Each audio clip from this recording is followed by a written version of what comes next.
Pour survivre, il fallait se battre. Et je me suis battue.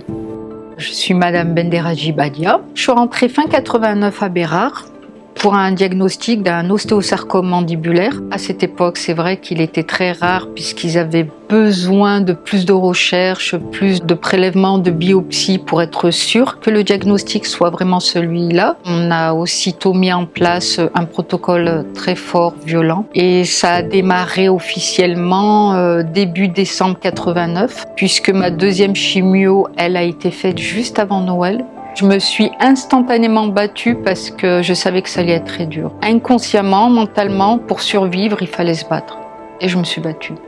Les effets secondaires ont commencé, comme les cheveux. La perte, elle a été immédiate. Les douleurs, suite à la chimio, ça frappait très très fort. Ça a duré jusqu'à février 90. Mars 90, on m'a dit qu'il fallait faire une pause d'1 mois. Est-ce qu'il fallait passer à la phase chirurgie?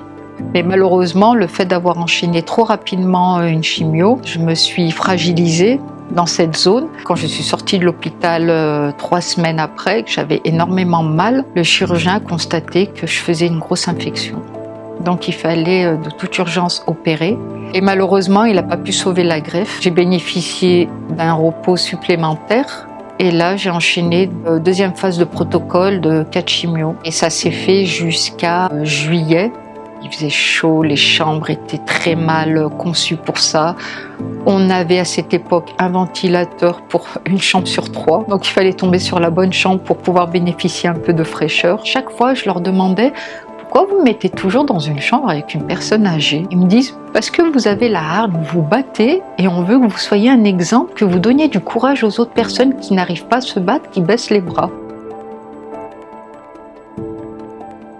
Quand je suis venue pour une unième séance de chimio, le médecin Jean-Paul Guastalla m'avait prévenu qu'il allait me mettre avec une personne jeune et très fragile, qui ne parlait pas du tout, mais qui était dans le refus de se soigner et dans le déni de sa maladie. Je me suis installée, j'ai laissé les choses venir tout doucement, de sympathiser. Petit à petit, je l'ai menée à parler de petites choses banales, bonjour, tout ça. Et elle a fini par me raconter son parcours. Et je me suis dit avec humour, je lui dis: tu sais, c'est rien une chimio. Regarde, on nous met des bouteilles tous les jours. En fait, fais comme si c'est de la vitamine. Prends ça comme si c'était un cadeau de la vie. Bats-toi et dis-toi bien que toutes les deux, on a presque le même âge. On va se battre, on va sortir toutes les deux de cet hôpital. Et tu verras quand tu vas retrouver ta ville Annemasse, que tu vas me faire visiter un jour parce que je connais pas, et ben tu vas dire: waouh, elle est belle la vie. Donc il faut que tu te lèves, il faut que tu te battes, il faut pas que tu te laisses aller. Et elle s'en est bien sortie.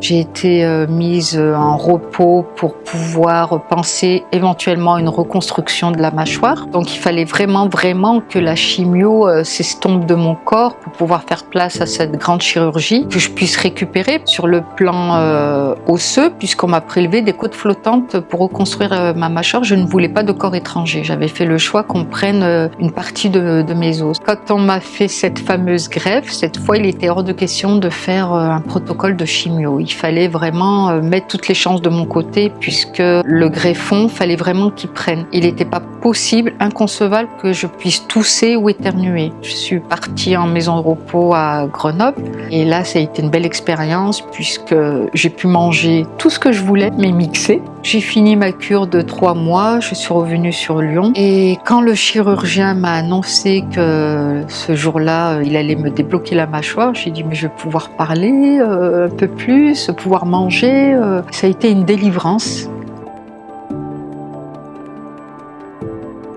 Les années ont passé et tout ça, c'était dans le centre Léon Bérard. À l'époque, j'étais avec le professeur Gourmet. Et dans cet épisode-là, il n'y avait aucune solution. J'ai vécu pendant des années sans appareil dentaire. Je me suis habituée. Parfois, c'était difficile, donc j'ai changé mon mode alimentaire. Et ensuite, Monsieur Gourmet est parti à la retraite. Madame Baudard, qui était élève, est devenue titulaire de son poste, m'a dit: les choses ont évolué.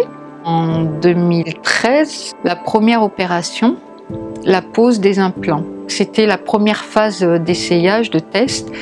Et s'en est enchaîné pendant au moins 1 an, des consultations 2 fois par mois. Puis là, quand elle m'a posé définitivement l'appareil sur les implants, j'ai dit waouh, je vais revivre, je dois avoir une vraie bouche. Ça a été une joie de vivre ça jusqu'à 2018 où dans ce parcours, tout en étant souvent suivie pour des contrôles, je téléphone à Madame Baudard, je lui dis il y a mon appareil qui bouge un peu. On a fait une radio panoramique et effectivement dans la radio on a vu que tout a été bougé, déplacé. À quelques mois de ça, j'ai fait un infarctus et j'ai eu des crampes à la mâchoire. Donc elle présume que ça venait de là. Il fallait recommencer une phase de soins. Une première fois, ça a très bien marché. Et puis quelques mois après, ça s'est remis à bouger. C'est là où on s'est rendu compte que quelque part ça a sauté. Il me dit on n'en a sauvé que 2, on va repartir sur une idée d'appareillage dentaire. Aujourd'hui, 2022, je suis encore à Bérard pour faire des essayages, des empreintes, des solutions pour trouver l'appareil définitif. J'espère que d'ici Noël, on aura fini. Je ne dis pas définitivement parce que ça n'existe pas définitivement, mais pour une longue période, j'espère retrouver le répit, de pouvoir manger quelque chose.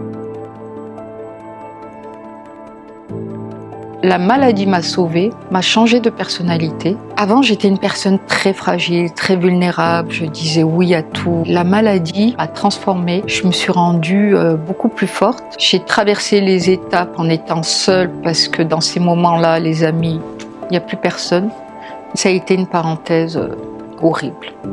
Mais je suis debout en face de vous aujourd'hui.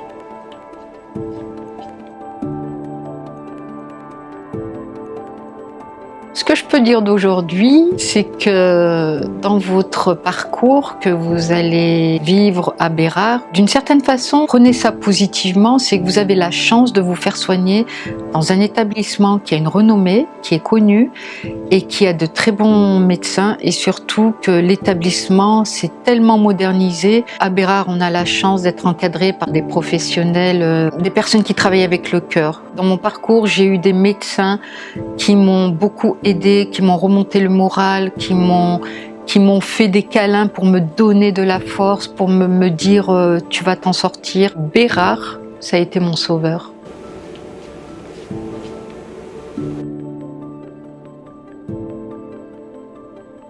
Le centre Bérard, je l'ai connu fin d'année 89. Ça donnait pas trop envie de rentrer avec ce grand portail. Ça faisait demeure ancienne avec cette montée d'escalier. Les chambres, c'était plutôt triste. C'était simple. Et ce qui a fait aussi du bien, c'est de voir quand même l'établissement évoluer dans le bon sens.